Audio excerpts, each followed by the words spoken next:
Hi, എൻ്റെ പേര് സംഗീത്. ഞാൻ തൃശ്ശൂരിൽ നിന്ന് വരുന്നു. നമുക്ക് പൊതുവെ ഈ തർക്കുത്തരം പറയുന്ന ആൾക്കാരെ ഇഷ്ടമാണല്ലേ? ഇഷ്ടമാണോ? ഇഷ്ടമാണോ? എനിക്കിഷ്ടമല്ല കേട്ടാ.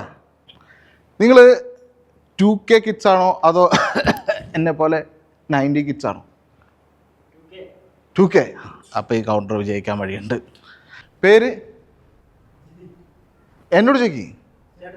പേരൊക്കെ നാട് ചാലക്കുടി. ഇനി എന്നോട് ചോദിക്കടാ, നാരങ്ങ. പൊതുവെ ഇത്തരം വാക്കുകളിൽ നിന്നാണ് ഈ തർക്കുത്തരം ഉത്ഭവിക്കുന്നത്. ഇപ്പോൾ ഊണ് കഴിച്ചോന്ന് എന്നോട് ചോദിച്ചു കഴിഞ്ഞാൽ സാധാരണ നമ്മൾ എന്താ പറയുക? ഊണ് കഴിച്ചു എന്നല്ലേ. ഇപ്പം എന്നോട് ചോദിച്ചു കഴിഞ്ഞാൽ ഞാൻ എന്ന് മാത്രമാണ് പറയുക. സിമ്പിൾ പക്ഷെ പവർഫുൾ. ഇപ്പോൾ എൻ്റെ ഒരു സുഹൃത്തുണ്ട് സാദിഖ്. അവനോടാണ് ഈ ചോദ്യം ചോദിക്കുന്നതെങ്കിൽ ഈ ചോദിച്ച ആൾ ഒന്ന് ആലോചിക്കും, ഇവൻ്റെ മറുപടി കേട്ടാ ഇവൻ നമ്മളാക്കിയതാണോ അതോ കാര്യമായിട്ട് പറഞ്ഞാണോ? കാരണം അങ്ങനത്തെ മറുപടിയാണ് കൊടുക്കുക. ഇവൻ്റെ ഒരു പ്രശ്നവും നല്ലതും ഇതൊക്കെ തന്നെയാണ്. കാരണം ഇവൻ ആരോടും എന്തും പറയും, ഈ ഹൈ റേഞ്ചിലെ ചില രാഷ്ട്രീയക്കാരെ പോലെ. ഇവൻ്റെ പ്രത്യേകത ഇതാണെന്ന് ഞാൻ പറഞ്ഞല്ലോ. ഇവൻ്റെ വീട്ടിൽ ആരൊക്കെ ഉണ്ടെന്ന് ചോദിച്ചു കഴിഞ്ഞാൽ ഇവൻ്റെ മറുപടി എന്താ അറിയോ? ഉമ്മണ്ടെക്ക്, ഉപ്പുണ്ടെക്ക്, പോത്ത് പോലെ രക്കുണ്ടെക്കുന്നു. ഇപ്പോൾ വാക്കുകൾ എന്ന് പറഞ്ഞാൽ നമ്മൾ സൂക്ഷിച്ച് ഉപയോഗിക്കേണ്ട സാധനമാണ്. ഇത് ആമസോണോ ഫ്ലിപ്കാർട്ടോ പോലെ നമുക്ക് തിരിച്ചെടുക്കാൻ പറ്റുന്ന ഒന്നല്ല. ഇപ്പോൾ ഇവനൊരിക്കൽ ഇൻ്റർവ്യൂവിന് പോയി. അപ്പോൾ HR ഇവനോട് ചോദിച്ചു, ഇംഗ്ലീഷൊക്കെ നന്നായി സംസാരിക്കുമല്ലോ അല്ലേ? അപ്പോൾ അവൻ പറഞ്ഞു, ഇംഗ്ലീഷ് സംസാരിക്കില്ല, വേറൊരാൾ ഇംഗ്ലീഷ് സംസാരിച്ചാൽ അത് ഇംഗ്ലീഷാണെന്ന് മനസ്സിലാവുന്നു. എന്ത് പറഞ്ഞാലും തർക്കുത്തരം. ഇപ്പോൾ നിങ്ങൾക്ക് മനസ്സിലാവുന്ന രീതിക്ക് പറയുകയാണെങ്കിൽ ഇവൻ്റെ ഒരു മൂത്തമ്മണ്ട്. അപ്പോൾ ഇവൻ ഫോൺ അഡിക്റ്റാണ്. അപ്പോൾ ഈ ഫോണിൽ എപ്പോഴും നോക്കിക്കൊണ്ടിരിക്കുമ്പോൾ എൻ്റെ മൂത്തമ്മ വന്നിട്ട് പറഞ്ഞു, ഹോ എപ്പോൾ നോക്കിയാലും ഈ ഫോണിൽ കുത്തിക്കൊണ്ടിരിക്കുകയാണല്ലോ, എനിക്കിത് എങ്ങനെ പറ്റണ്? അപ്പോൾ അവൻ പറഞ്ഞു, കണ്ണുകൊണ്ട്. അപ്പം തന്നെ ഒരു പാട്ട് പാടി, കണ്ണിലെൻ്റെ മുത്തമ്മ ഊ ഊ. ഇതേപോലെ തന്നെയാണ് ഇവൻ റിപ്പീറ്റ് ഇവൻ്റെ വാപ്പയുടെ അടുത്തും പറയാം. വാപ്പ ഇവൻ്റെ പഠിത്തമൊക്കെ കഴിഞ്ഞപ്പോൾ ഇനി ഇവനെ കല്യാണം കഴിപ്പിക്കാം എന്നൊരു പ്ലാനോട് കൂടിയിട്ട് ഇവൻ്റെ പക്വത അളക്കാനായിട്ട് ഇവനോട് ചോദിച്ചു, സാധിക്കേ എൻ്റെ പഠിത്തം കഴിഞ്ഞാൽ എൻ്റെ പ്ലാൻ എന്താ? ഉടനെ അവൻ മറുപടി പറഞ്ഞു, പുസ്തകം മടക്കി വെക്കണം വാപ്പ. നമ്മുടെ ചില വീടുകളുടെ മുന്നിൽ പട്ടിയുണ്ട് സൂക്ഷിക്കുക, വീട്ടിലെ ഊണ്, വാഹനങ്ങൾ പാർക്ക് ചെയ്ത് എന്നുള്ള ബോർഡ് കണ്ടിട്ടില്ലേ?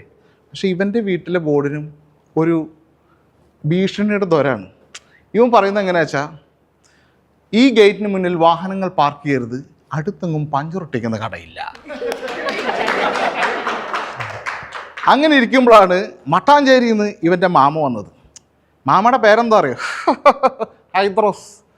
മാമ പതുക്കെ ഇവൻ്റെ മുറിയിൽ പോയിട്ട് മുട്ടി, സാധിക്കേ ഈ എപ്പോൾ നോക്കിയാലും ഈ റൂമിനകത്ത് ഒളിച്ചിരിക്കുകയാണെന്ന് ഞാൻ കേട്ടല്ലോ, ഇതൊന്നും അത്ര നല്ല ശീലമല്ല. ഉടനെ അവൻ മറുപടി പറഞ്ഞു, എപ്പോഴൊന്നുമില്ല, നിങ്ങളെപ്പോലെ ആരെങ്കിലും വരുമ്പോഴേ ഉള്ളൂ. ഇതുപോലെ തന്നെയാണ് ഇവൻ ചെറിയ കുട്ടിയായിരുന്ന കാലത്ത് ഇവൻ്റെ വാപ്പാടെ ഒരു കൂട്ടുകാരൻ ഇവൻ്റെ വീട്ടിലേക്ക് വന്നു. അപ്പോൾ ഇവൻ അടുക്കളയിൽ നിന്ന് കുടുകുടുന്ന് ഓടിപ്പോയിട്ട് വാപ്പാടെ വീട്ടിലൊരു സ്വകാര്യം പറഞ്ഞു. അപ്പോൾ ഇവൻ്റെ വാപ്പാടെ കൂട്ടുകാരൻ ചോദിച്ചു, എന്താ വാപ്പ മോനും കൂടി ഒരു സ്വകാര്യം പറച്ചിൽ? അപ്പോൾ ഇവൻ പറഞ്ഞു, ഒന്നും ഇല്ല, ഉമ്മ പറഞ്ഞേ ഉമ്മർത്തിരിക്കണ കുരങ്ങ കേൾക്കാണ്ട് വേണം വാപ്പോട് പറയാൻ. അപ്പോൾ വാപ്പ, അങ്ങനൊന്നും പറയല്ലേ, ഇത് വാപ്പാടെ കൂട്ടുകാരനാണ്, അങ്ങനെ പറയണം, നീ ഉറക്കെ പറഞ്ഞോ, അവൻ കേട്ടാ എന്താ പറഞ്ഞോ പറഞ്ഞു. അപ്പോഴും ഇവൻ പറഞ്ഞു, അതേ ഉമ്മർത്തിരിക്കണ കുരങ്ങനോടെ ചായ വേണോ കാപ്പി വേണോ എന്നൊന്നും ചോദിക്കണ്ട, പാലും പഞ്ചാര ഇവിടെ ഇല്ലയെന്ന് ഉമ്മ പറഞ്ഞു പോന്ന്. അതോടുകൂടി ഇവൻ്റെ വാപ്പ പറഞ്ഞു, ഒരു കാര്യം ഞാൻ പറയാം, ഈ വീട്ടിൽ പാല് തിളച്ച് പൊന്നുന്നുണ്ടോ ഇല്ലയോ, ഇവൻ കാരണം എൻ്റെ BP തിളച്ച് പൊന്നുന്നുണ്ട് എന്ന്. ഇപ്പോൾ നമ്മൾ ചെറിയ ക്ലാസ്സിലൊക്കെ വിപരീതം ഓപ്പോസിറ്റ് പദങ്ങൾ പഠിച്ചിട്ടുണ്ടാവില്ലേ? പഠിച്ചിട്ടില്ലേ? നിങ്ങൾ പഠിച്ചിട്ടില്ലേ? അപ്പോൾ താവളത്തിൻ്റെ വിപരീതം എന്താ? കോവളം എന്ന് അല്ലേ? അറിയില്ലെങ്കിൽ പറയണ്ട, ഉണ്ടാതിരുന്നാൽ മതി, ഞാൻ പറഞ്ഞുതരാം. ഇതുപോലെ തന്നെ ഞങ്ങൾ ക്ലാസ്സിൽ പഠിക്കുന്ന കാലത്ത് ഇവൻ LKG. അപ്പോൾ മാഷ് ക്ലാസ്സിൽ വന്നിട്ട് പറഞ്ഞു, ഇന്ന് കുറച്ച് വിപരീത പദങ്ങൾ നമുക്ക് പഠിക്കാം. നമ്മൾ പഠിച്ചു തന്നെയാണ്, അത് ആരെങ്കിലുമൊക്കെ ഒരാൾ എണീറ്റ് എന്ന് പറയാൻ പറഞ്ഞു. അപ്പോൾ ഇവൻ എഴുന്നേറ്റ് വന്നു.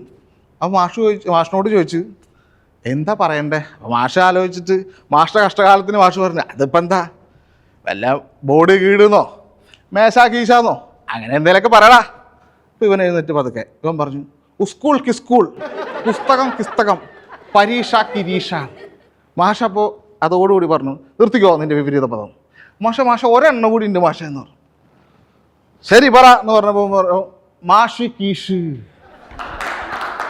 ഇതുപോലെ തന്നെ നമ്മൾ പറയാറുണ്ട്, ഒരു കോംബോ ഉണ്ടല്ലോ ഇപ്പോൾ ജോൺസൺ മാഷ് ചായ മഴ.